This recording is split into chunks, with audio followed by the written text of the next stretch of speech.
We should value sleep. We should give it equal value to the other things in life and not consider it to be like a waste of time. It really sets you up for the next day to do faster, more efficient, better mood, better relationships, like better health.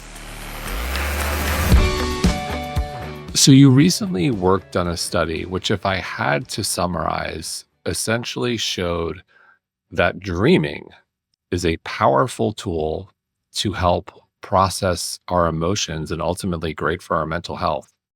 Yeah, we did this really important study, I think, in women, and looking at women different times. What we did actually, because of COVID, we turned that study into a remote study. So we collected data using diaries and also a wearable. So the women could participate from their homes, and we could collect lots of beautiful data.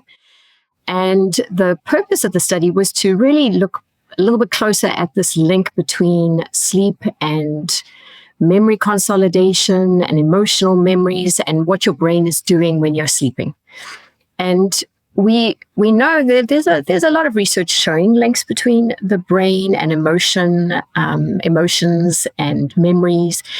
But it gets complicated, and dreaming is one part of this complicated aspect where we don't know a whole lot, like what's the purpose of our dreams, what's actually happening when we are dreaming for our brain. So with this work, we could at least look at the self-reported dreams of the women, and then show some links with the sort of the emotional behaviors the next morning. And it's just the first step, really. With that study, we've continued with collecting more data in lab. So what I mean by that is we have, this is work done by UC Irvine and SRI International, where I am, both in California. And we invite the women to come and spend the night in the sleep lab, and we can really record in depth the signals. So, for example, we can see when someone's in dream sleep, which is mostly rapid eye movement or REM sleep. So you can't get that from self-reports. You can only get that from making these brain recordings. So we're really interested in following that up and then seeing what's the relationship between when we measure REM sleep, when dreaming is occurring, and emotions and memory, and how it all works in women. Also looking at menstrual cycle, hormones. So really, really doing a better job of understanding the different situations that women go through. So what's an example? If someone's in that lab, you're monitoring them, could you provide a real world example of someone who went through that study and what you found and the connection between the REM sleep and the processing of emotions and what that looked like? Yeah, it's, it sounds, I know, just to tell you some things, like when I was just at a sleep conference recently in Texas, and then we were just out and about in Houston, and we have these tags on the front saying sleep conference. And then a couple of people stopped me and asked, what is that? What are you doing? And then the immediate response that somebody says is, oh, so do you sleep all day? Or, what are you doing at a conference about sleep? Because it sounds sort of funny, and we think that sleep is just something that happens.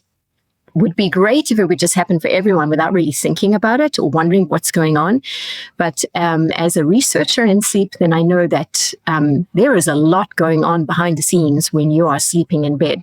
But the best way of trying to understand what is your brain doing is to measure it. So we do invite participants come and spend the night. And at first they are a little surprised, like, oh, you want me to come sleep there? And, we have a nice setup where it's comfortable. It's more like a hotel room. We tell them, bring your pillow along, anything that, makes it feel more comfy. And then we put sensors on their heads, and also measure breathing. We measure heart rate. We measure quite a lot. So they've got sensors attached. And you also might be immediately thinking, that doesn't sound so comfortable. How do you sleep with that? But once these sensors are on, you sort of forget about them. And I've done this myself, of course. And so once you've got everything attached, then you can go to your own private bedroom, and we start recording your sleep. And it's really is pretty fascinating, I must say, because you can watch in real time someone's sleep patterns, where you can be then looking at a computer screen and then you see these waves changing. So the brain waves that you're measuring are full of little events that are going on during sleep that all have a purpose. So you can see this fast activity.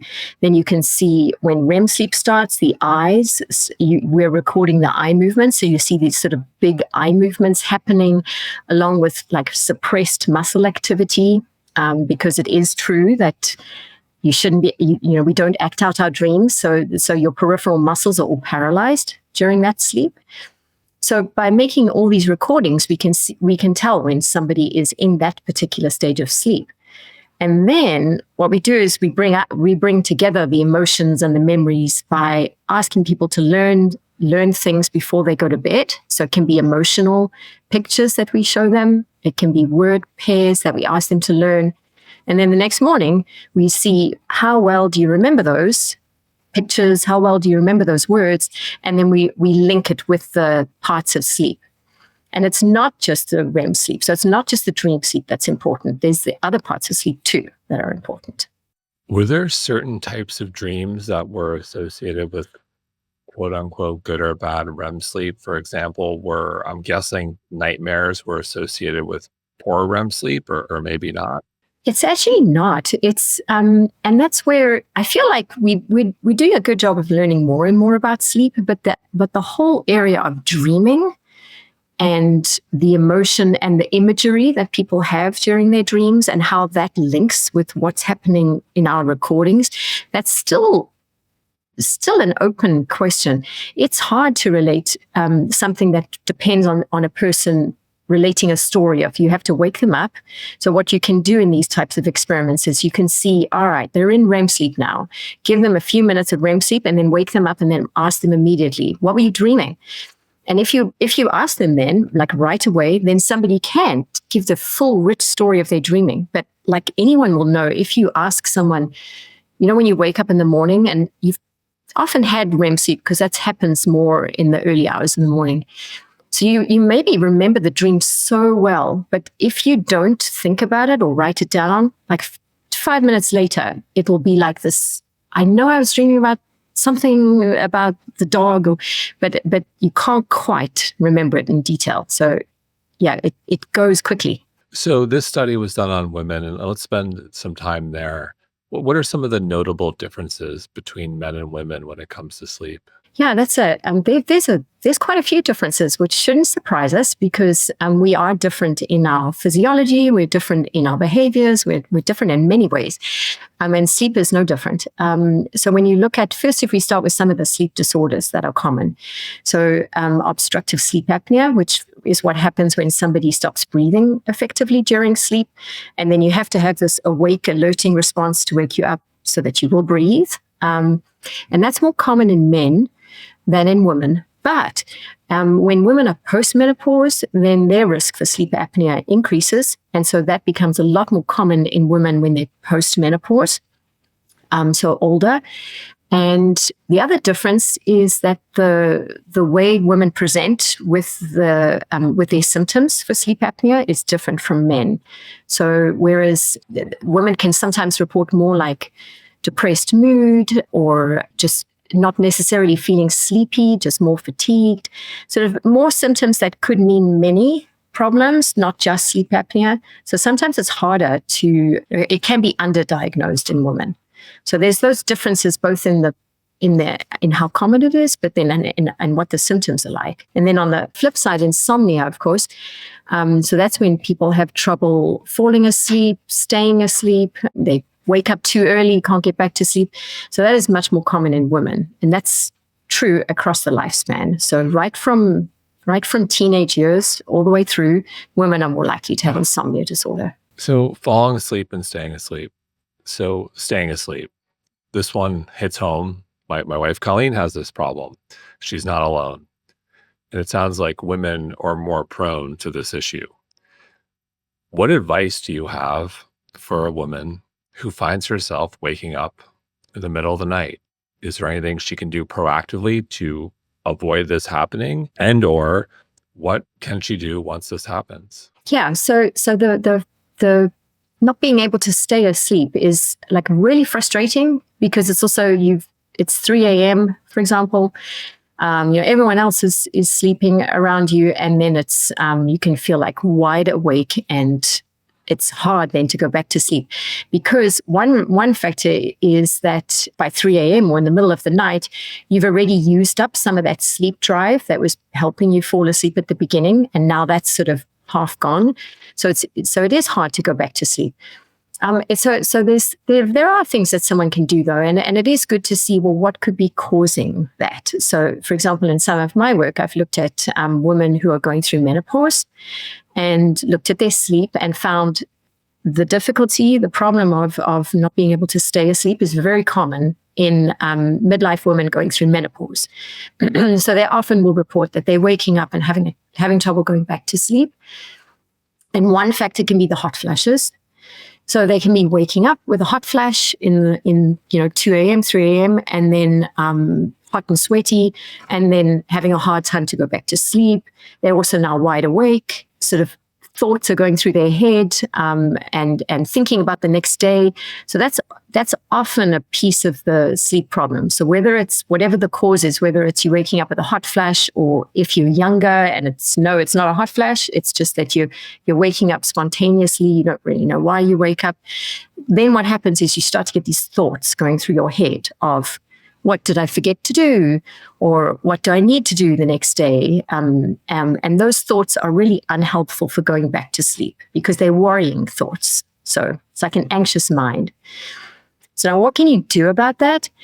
So there's sort of layers to work through on your sleep, and it does take a bit of work. So it's depends on if this is just happening sporadically, then it's not a big deal. If it's not affecting your daytime alertness or your mood, or you're not concerned about your sleep, then an occasional night of poor sleep we can all deal with. But when it becomes a pattern, that's when you want to do something. And so there's some things that, keeping in mind, what do we need for sleep? So we need to build up that pressure to sleep, and it even works across the night to stay asleep. So you want to make sure you're not napping during the day. So if you've had a bad night's sleep, it's not such a good idea to go have a nap, like a long nap, especially in the next day. It's also not good to, it's good to cut out the caffeine after lunchtime.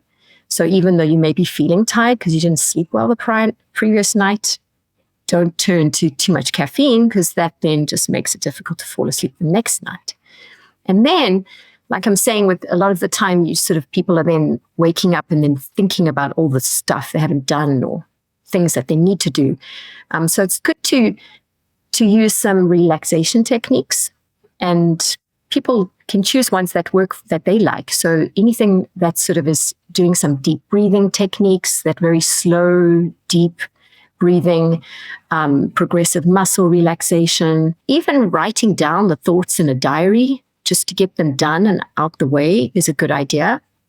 And I've got to bring in the phone, because I think everyone is like, when you're awake and then you're thinking, well, I'll just look at my messages, or I'll just catch up with what's going on.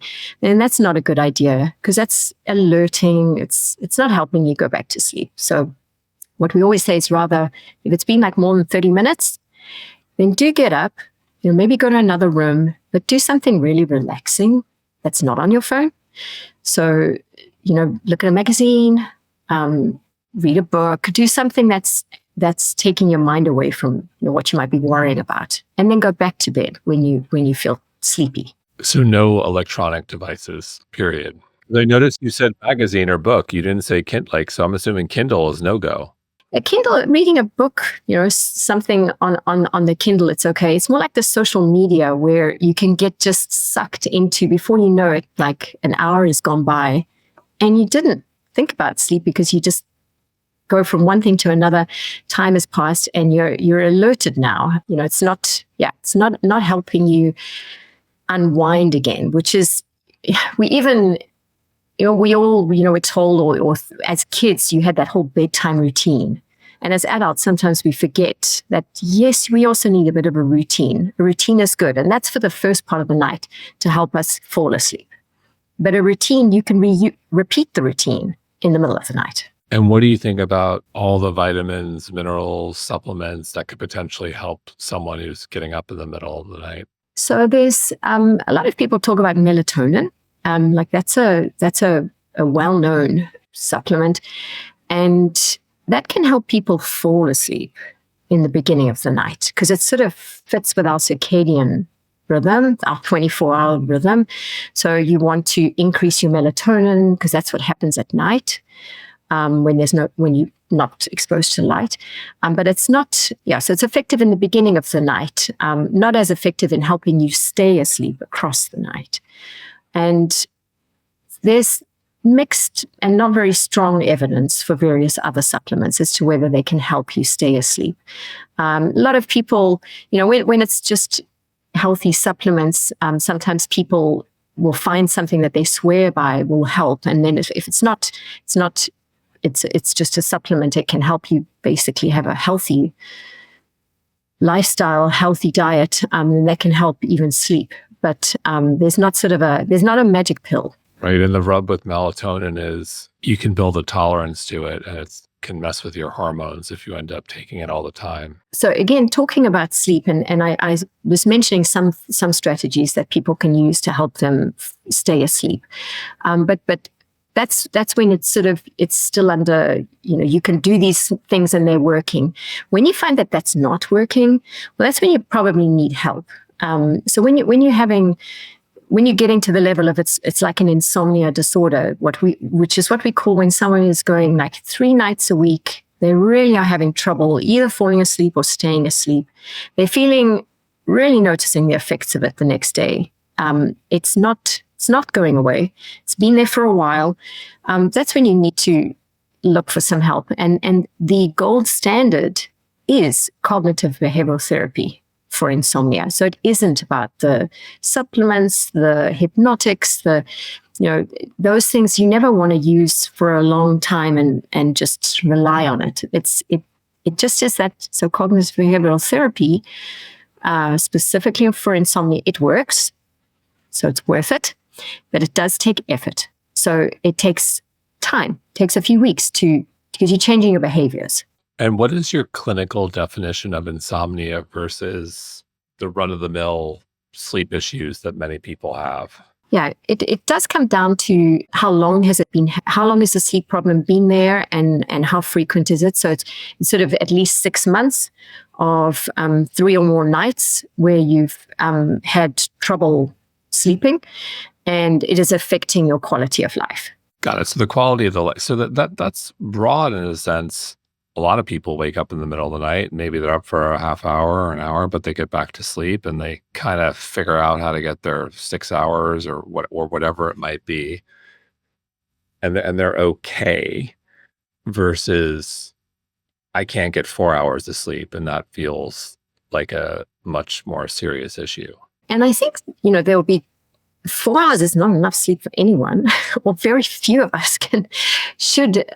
There's this very small proportion of the world who have this sort of genetic makeup where they can say they're short sleepers. But for most of us, when someone is having less than 6 hours of sleep, it's because of circumstances or their work, their social life, maybe they shift work. It can be many reasons, but often it's not that they are okay on less than 6 hours. And it's good also to remember that people are different. So for someone, maybe just getting 6.5 hours, they feel terrible. Whereas someone else they can be okay with that. But if it's less than 6 hours, they feel terrible. So we can't give one number to everyone. And also it's really about the REM and the deep sleep. Because there have been, I'm wearing my wearables, my Aura, my Whoop, and there have been nights when I've had 6 hours, and that's been higher quality in terms of REM and deep when I've slept 8. Yes. It does depend on what you're getting in that period. So what does your sleep look like if it's very disturbed? Because that's also where people can sometimes be saying, well, I slept the whole night. I thought I slept the whole night, but I feel terrible in the morning. And then it's sort of, well, there's something else that's going on there. So it wasn't that you were awake for an hour. that you know about. Something else was disturbing your sleep. And so that's where some of those sleep disorders come in. So it's like sleep apnea. Sometimes people, they don't know always that they've got this stopping breathing issue, or there's restless leg syndrome, which is more common in women than men. So it can often bleed over into the night. So it's very common before someone goes to sleep where they just kick. They sort of need to relieve this feeling in their legs. And then during the night, that kicking can continue and can be disturbing their sleep. So there's lots of things that can be happening at night during sleep that you don't always know about. So if you're feeling bad and like very tired the next morning, then it's good to bring that up with your healthcare provider. And you touched on this a bit earlier, rituals. And we believe you can't just say at 9 p.m., all right, it's sleep, it's go time. That good sleep starts in the morning. What's your view on that and rituals in general? And when we look back at our life as humans, we're all about rituals. And we are clocks. We're like little clocks. We have, each cell has a clock. Our brain has a clock. Everything runs according to the clock. So while we often are talking about how much sleep did you get and how long did you sleep as being, all right, that's the question that's easy to ask and everybody thinks about. But how regular your sleep is also really important. And I really like, so there's Dr. Dan Bizey at University of Pittsburgh came up with this nice term of sleep health, where he sort of puts all these sort of components together, where it's not just about how long you sleep. It's about how regular your sleep is. So are you going to sleep at about the same time and waking up at about the same time every day? So are you satisfied with your sleep? It's what's your quality like? It's your timing of sleep. So think about the shift worker. They're more likely to have a worse sleep because they're sleeping at the wrong time of day.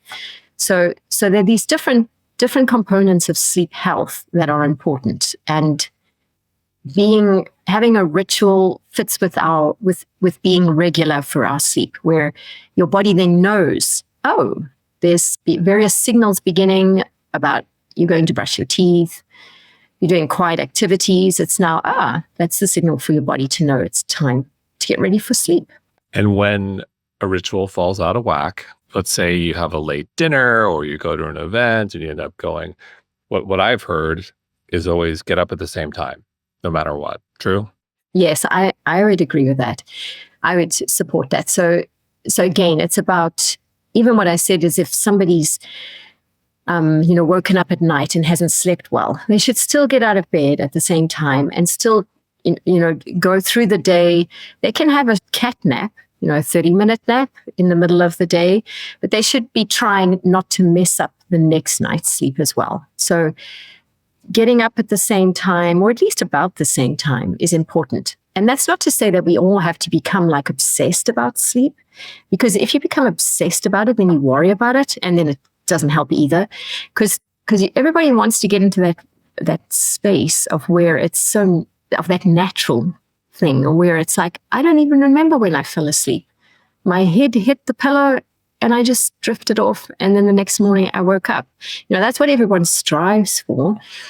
But if you start become a bit, thinking about it too much, then that ramps up your alertness and anxiety about it. And that doesn't help. So it's a balance. It's about balance. And also that it's okay to that sometimes you don't have the perfect night's sleep, or that you go out, you do fun stuff, you go to bed really late, maybe you sleep in the next morning. Like, that's okay.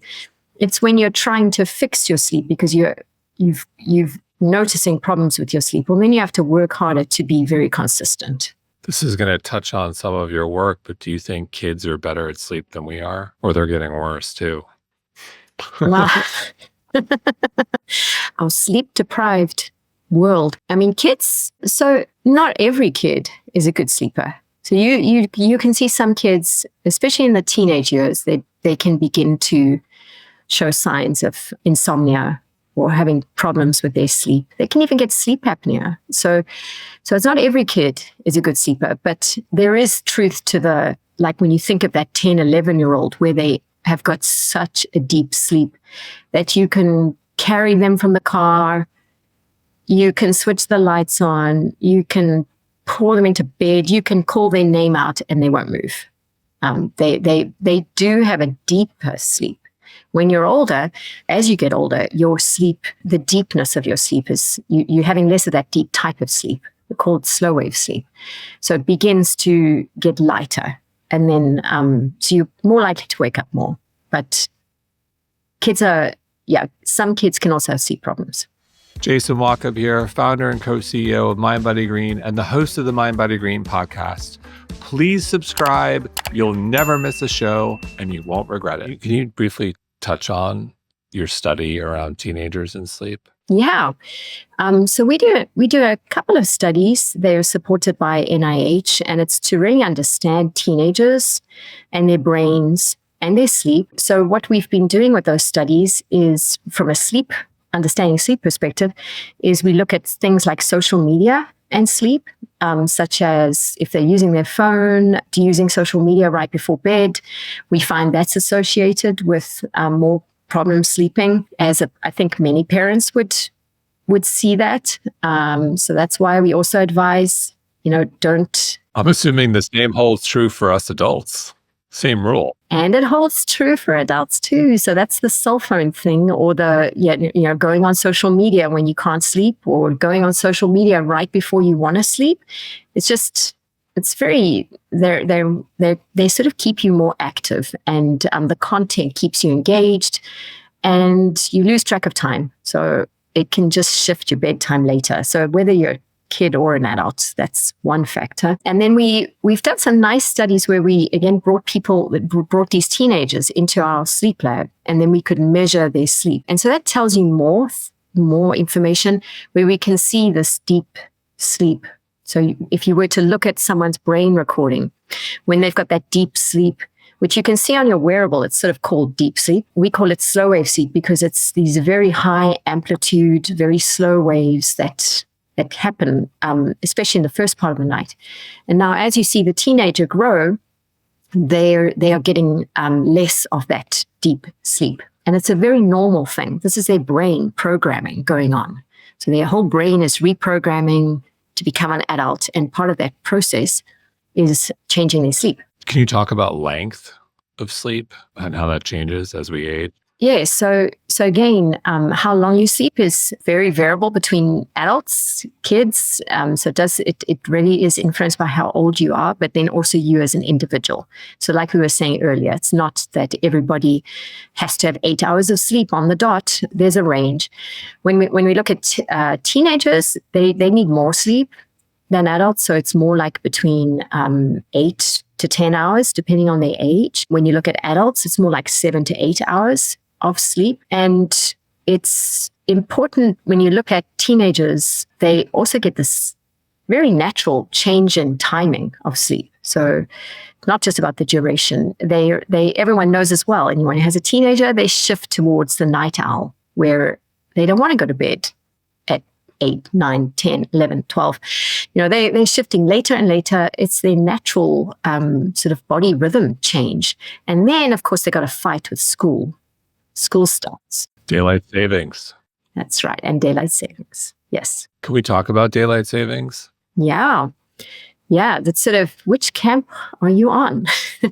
I'm on the, let's just keep it standard. I think I'm on the side of you that all the sleep experts agree. Yeah, there's a lot of problems with shifting the time because of, especially when you do the springtime where you lose the hour, and then that's, associated with all sorts of problems where people then have lost an hour of sleep, and it takes a while to adjust to that shift. And again, keeping us thinking of us as being these well-timed sort of forever and ever. Humans are driven by light, by the light-dark cycle. We are strongly influenced by these shifts in light. And even just a 1 hour change in timing, it does take time to adjust. So not as much as when you go like West Coast to East Coast, that 3 hour time shift, I've had to do a lot. And yeah, it's not fun. What do you do in that instance? I have travel coming up. It's the summer. A lot of people have summer travel. I'm going from East Coast to West Coast time. What do you suggest I do? Well, there's of course there's the ideal things that we should all be doing, but that's sort of hard to implement always before, especially when it's before a trip where you have lots of other things to do too. But ideally, you want to try and just slowly shift your body towards the new time zone that you're going to be in. So that means exposure to light. Like you want to have make sure you're getting a little bit like really early morning light exposure before you go to shift, or you want to close the curtains to not get the morning light. So try and shift a little bit. Some people use melatonin just for this purposes, sort of on a temporary basis to help with the jet lag, and that can work because again, it's like light and melatonin work together to shift your cycle. What's really important is at least once you get to your destination, is to just get into that zone quickly. And again, it's light. Use the light, and at least in summer, there is a lot of light around. So take advantage of that morning light to sort of shift your clock and adapt.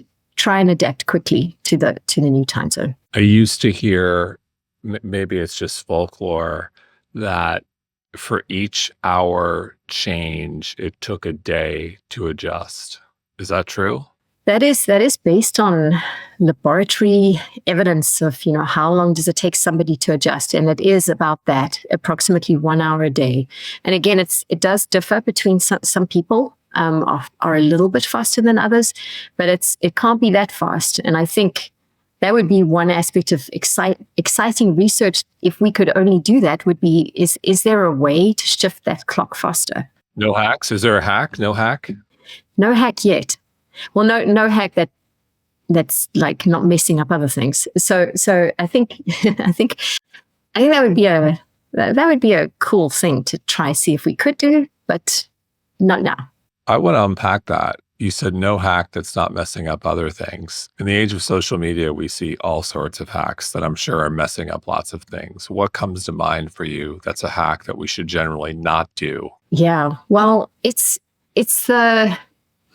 like depriving yourself of sleep, doing this thing where maybe you didn't get enough sleep, and so then you pour caffeine or Red Bulls or high stimulants in the day, and do this cycle of then stimulate to stay awake, and then hypnotic sleeping pill to make you sleep. That's forcing the issue, or it's forcing sleep on you and forcing alertness on you, but it's not a healthy way of coping. It's only if you're in some work situation or some unique situation where that's sort of the only option, but it's not something. Our bodies are not so fast they can't adjust so quickly. So it's just better to accept that sometimes. This is the one, I feel great as I've aged, but this is the one area where I feel it when I do a longer flight. I don't do, maybe it's a function of I don't do that many. I used to do a lot of them. Now I don't do that many, but now I tend to feel it more. Yeah, I think we feel a lot, everything more. I think there's a combination there of what you ask, where I think sometimes when people have been following some sort of pattern, maybe regular travel, then they get used to that to some extent. If it's not so regular, then the aging effect can also influence just how well you cope, where you can't snap back as quickly. Or there's a lot of other things going on too. So I always do think about sleep as being a 24-hour thing. It's not just about how many hours of sleep did you get, or what that one night. You do also have to think there's what are you doing when you go on the trip? Are you going on holiday? Are you doing work? What led up to the trip? Were you chronically sleep deprived because you had a whole lot of things to finish just before you went on your trip, and then you're just mentally, physically exhausted? So there's many things. It's not just about age. There's a lot. You can't bank your sleep, so you can't store it. But you can at least make sure you are well slept before you go on your trip, so that you have the tools ready to sort of deal with it a little bit better. Yes, of course, you're going to still feel jet lagged and tired during the day, but at least you didn't start out with not just a jet lag, but you've also got this major sleep debt, which then you got to fight against. Something else that in my view, plays a role. I'm curious your take is hydration when you're flying, and it can affect sleep positively or negatively. Yeah, well, hydration really, I mean, it's a key thing, I think, for, again, thinking about sleep, where if you ask about anything, any biological system, whether it's you're looking at your food intake or water intake, or whether it's looking at your immune system, your heart health, everything you name, I could say how sleep is important for it. And you're right that there's two things, like with the dehydration, I think that's sort of got its unique effects, especially in a plane environment. And also there's the shift. It's not just when we talk about sleep, it's a circadian rhythm of like your body cycles of when you eat food and digest the food. That's all shifted now. So you may, it just, everything is out of whack. So just being hydrated is good for the whole health. But then what can happen, and this can happen too, just not just when you jet lagged, but it's drinking right before you go to bed and then waking up because you have to go to the toilet at night. And so that's a common thing too, then as just normal people, especially older. For men as they age. And women, men and women. Yeah, you got to have a hydration cutoff time. Yeah, you sort of, it's another, you just have to start paying attention to the things more. So I think that's the difference where you say sort of young versus as you get older. When you're young, you sort of, your system is very adaptable and you don't have to think about it so much. As you get older, you do have to think about it. And these things matter because maybe that can be like we spoke right at the beginning of someone waking up and then they can't go back to sleep. So if you can cut out, did you wake up because you had to go to the bathroom, go to the toilet? So if you can, cut down a bit on the evening drinking fluids, then maybe that helps. Yeah, for me, I found I have like a 7 p.m. water cutoff time, and I'll try to. I go to bed at like 10, so like 2 to 3, 9:30, 10. I'm kind of, the goal is to be asleep. That kind of works for me. Otherwise, I'm going to pee in the middle of the night. And actually, remind me about alcohol, because that's a common thought, is that maybe like drinking alcohol helps you sleep. So here's when we're talking more about people who have trouble falling asleep. Then there's this thoughts that maybe drinking alcohol will help them, and that's not helpful. So that also does lead to dehydration in the night, and also can lead to waking up to go pee. And it also leads to sleep disturbance more in the second half of the night. So maybe you fall asleep, but quality suffers big time. Quality, yeah. When you consume alcohol. My take there is I still enjoy alcohol, but if we're going to enjoy it, I would prefer earlier in the day, lunch. Yeah. Earlier, well, even meals, like same thing. If you have a heavy meal late at night before you go to sleep, then that's not helpful. So not only there's things like your body temperature goes up because you're digesting the food now. So sometimes you can feel hot, and especially that can be something if women are going through menopause and they got hot flushes anyway, and then they're feeling hot. None of that is good. But for anyone, it's digesting the food. It's uncomfortable. Your body's working when it should be sleeping and resting. So you mentioned cold temperature. I think just briefly, in my view, and I think most of our audience knows this, but I'll just go over it. Maybe there's something you'd like to add in terms of the sleep basics. It's keep your room cold, 65, 67 degrees in that range. Turn off the electronics, avoid a heavy meal, try to have at least 3 hours between bedtime and the last meal, avoid alcohol if you can at night, have a time where you cut off water, try to avoid reading or watching anything that's disturbing at night. Anything else missing? Having the room dark. What else? Yeah, you rolled those off so nicely. I guess back to keeping the regular bedtime and wake up time is important. And then we also said that if you haven't been able to sleep after about 30 minutes, and this can be at the first part of the night, but again, if you wake up at night and it's been like around 30 minutes, it's not like you have to be watching the clock, because that doesn't help either.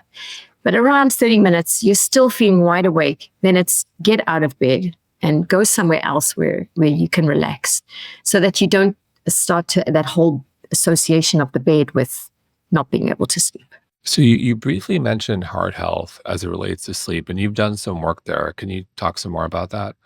Yeah. So sleep is even like we started the talk with dreaming and REM sleep and what's going on in your brain, and it's important for memories. There's so much that's happening to your body as well when you're sleeping. So it's not just about your brain sorting things through and processing. There's also when you're lying down and you're in this very restful state and sleeping, then your heart rate goes down, your blood pressure dips. That's what's meant to happen. And it's like a cardiovascular holiday. And it's important it's about having good quality and enough sleep, not having disturbed sleep, but also just knowing you're lying down and having this resting state. So your heart is recovering. Your cardiovascular system as a whole has this nice recovery. And then if you're having, really bad sleep, lots of sleep disturbances, and it becomes like a chronic condition over time, then that does increase your risk for cardiovascular disease. So whether it's hypertension or coronary events, it's, having a long time of bad sleep is not good for anyone. And just to bring in again about like the sleep disorders as well, that's why it is important to bring it up with your doctor. I mean, everyone's busy, but it's hopefully easy to talk about sleep, and it's good to bring up, like, I'm not sleeping well, and whether it might be sleep apnea that also has risk factors for cardiovascular disease, or whether it's chronic insomnia. I mean, there's treatments, there's things that can be done. So you don't have to just live with it. How much look, if I take a step back, we've got huge sleep issues as a society. How much of it do you think is driven by our mental health epidemic to some degree? Social media, kind of the big, well, I'll pause there. That is a good question. And it could be, I could spend a lot of time talking just about that, because sleep is so tied to our mental health. It's so closely linked with that. So if someone does have depression, one of the common symptoms is trouble sleeping and feeling sleepy during the day, both of those factors. And if somebody has lots like chronic insomnia, difficulty sleeping, and it's been going on for a while, then that's a risk factor for depression. So they go together. It's like a circle. One can increase risk. Sleep problems can increase risk for depression. Depression is associated with the sleep problems. And if you're more anxious and anxiety, then you have trouble falling asleep as well. So it's not just depression. So there's very strong links with mental health and sleep. And if you can improve sleep, then that can improve mental health. So even if someone doesn't have a mental health problem, just anyone, like I always think, what's the one thing you notice immediately if you haven't slept well? So maybe you normally sleep well, and then one night you don't sleep well. One of the common things that people report is they just are in a bad mood. They feel just less positive. This was some of our results too. We found that there's feeling less positive about things. So it's not necessarily that you feel more negative emotions. You also feel less positive emotions and just more irritable. So in all the research you've done, is there a study that just like really stood out to you? I really like the one study we did. Well, I like all my studies, but the one study that I did was looking at sleep in women who were in the transition to menopause, and we were trying to understand better what's going on with their sleep, because from all the reports that the research was showing, women are saying, I sleep worse, I can't stay asleep. I feel bad. I feel, like my sleep I used to sleep well. Now I don't. What's going on? And then there was these other studies that had recorded sleep in the lab, and they were showing we don't see a problem. That when you measure the sleep, looks pretty good. And so it was like this mismatch, and it didn't make sense. So then I did a study where I thought, well, I'm going to look at the people who have got these like insomnia symptoms. They're complaining about their sleep. They're in the menopause transition. And I'm going to compare them to other women who are also in the menopause transition, but they're not complaining about their sleep. So I did this study, and then I did show that in the lab, when we measure sleep, I did find that the women who have got insomnia in the context of their menopause transition, they wake up more, they have more time awake, and we can measure that. So it really did match with what they said. And then the other women who were going through menopause, but they didn't complain about their sleep, they were also less likely to have the hot flashes. So their sleep was normal. It was better than the other group. So I think it just shows this whole need to be more personalized, look at individuals, understand that not everyone's experience is the same, and use all the different tools we have of looking at sleep. So it's wearables, it's in-lab measurements of brain activity, it's asking people about their sleep. So all those tools are important, and we still have a long way to go with sleep. We still need to build up a lot more to get a full picture of what's going on. On that note, is there a study you're working on or a study you would love to work on? We're working on a couple of things where we're doing a little bit more to understand in the teenagers, like what's happening there with their sleep. And we're using wearables for that, paired with also some self-report measures, and then bringing them into the lab. And why I like that is focusing on the teenagers is because that's the time where you can set people up for healthy behaviors.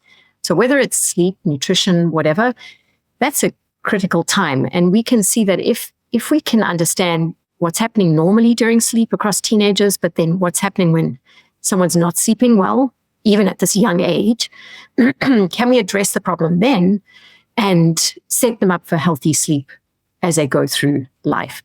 And one other piece is that I have to bring in, because it's sort of something we're doing right now, is really understanding the menstrual cycle in women. So this would be right from teenagers across the whole, like a huge huge span of a woman's life, and really understanding better, well, what's going on with the cyclicity of the menstrual cycle and how that relates not just to sleep, but these other changes that go on that we can measure, and understand better the menstrual cycle, not just as a reproductive function, but really understand it as like a key for women's healthy, regular, sort of functioning bodies and link with health as well as sleep.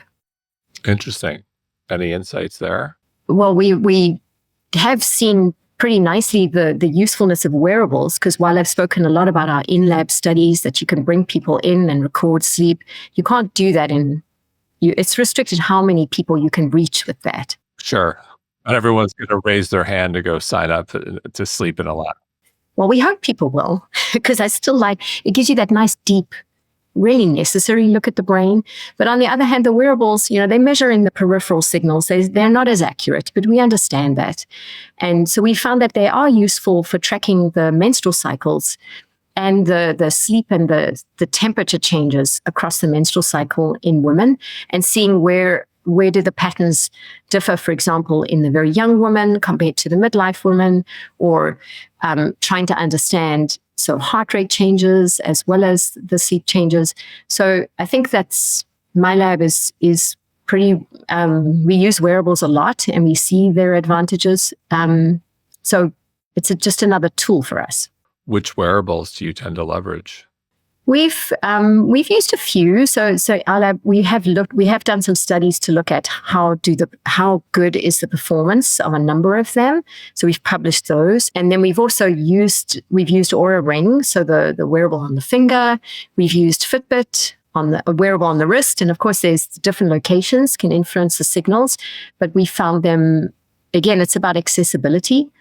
So, for example, in this large study about teenagers, we use a Fitbit. So it's just so much easier to use that in a large sample of kids. Whereas in the study I was talking about the menstrual cycle in women, we used Oura Ring. And then we could nicely track the changes across the cycle. How accurate do you think Oura and Fitbit were? I think they are, so for sleep versus wake, they are acceptable. They, especially in they do as well as the research grade devices that used to be used as a a way of tracking people in the past. So I think they're adequate. When you start looking at the sleep stages, they are less accurate, but they are getting better. They can misclassify some of the stages of sleep, like the deep sleep and the light sleep, especially because it's hard. It's a peripheral signal. It's requires, they've got great algorithms, but it's not measuring those brain waves that I meant, or the eye movements of REM sleep. It's really understanding the peripheral physiology and interpreting it into sleep. So it's not perfect for the sleep stages. And I would say as well, a thing to keep in mind with the wearables is they have been shown to do adequately well in populations who are, typical sleepers. But when you look at people who maybe have a sleep disorder or have a very disturbed sleep, then their performance does worse. Interesting. So it sounds like directionally accurate for most people. I think they have a lot of advantages as long as people understand understand what you're measuring, understand the limitations as well. It's not the Bible, in other words. Yes. I'd be remiss not to ask, you are a sleep researcher. How do you sleep? I actually sleep well, I'm happy to say. I know equal numbers of sleep researchers who sleep badly and well. So there's just as many people who are studying sleep because they don't sleep well and want to understand why, that maybe was a driver. Whereas for me, I'm from South Africa originally, and my lab there was a sleep lab there. And when I was writing an undergrad, there was an option for doing a project, and it was about dreaming and sleep. And I thought that sounds fascinating. So I signed up for the project, and I was, wow, this is cool. And I continue to find it fascinating because there's so much that we still don't understand. There are lots of frontiers too. So what do you attribute your sleep success to? Is it good genes, good health, ability to compartmentalize, let go of things? Are you a general non-worrier? Like if you were to objectively take a look at yourself as a subject, what could you say? All right, maybe this is why, maybe here's what's working for me and why I'm a good sleeper. Yeah, that's it. I never actually thought about that before. Like completely, what do I do? One thing is I do know that I'm really regular, like a clock. I like my bedtime to be consistent. So I think that is important. I have the whole routine thing of where, all right, it's, getting close to, if it's close to 11 p.m., I'm ready for bed. And I get up, pretty consistently. But I think just like everyone else, there's nights that are not so good, or not every night is perfect, and that's okay too. So to accept that is important as well, and not to worry about it.